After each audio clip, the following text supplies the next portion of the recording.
তিনি যখন রোদের মাঝে খোলা আকাশের নিচে হাঁটতেন, সাহাবারা তাকিয়ে দেখতেন আমরা ভীত সন্ত্রস্ত, আমরা এই রোদের মাঝে বাইরে যেতে চাই না, যেখানে ধান দিলে খই হয়ে যাবে, চাল দিলে মুড়ি হয়ে যাবে। প্রচন্ড গরমের মাঝে তিনি হাঁটেন কেমনে?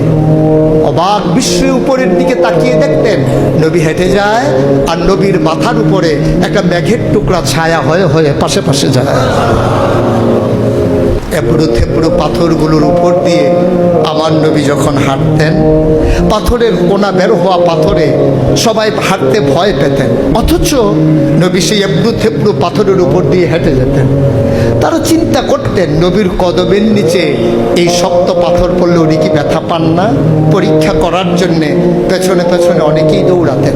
দৌড়ে দৌড়ে নবীর কদম মুবারকের নিচে যে পাথর পড়ে গিয়েছিল ওরা হাতে তুলে দেখতেন নবীর কদমের সম্মানে শক্ত পাথর তুলার মতো নরম হয়ে গেছে।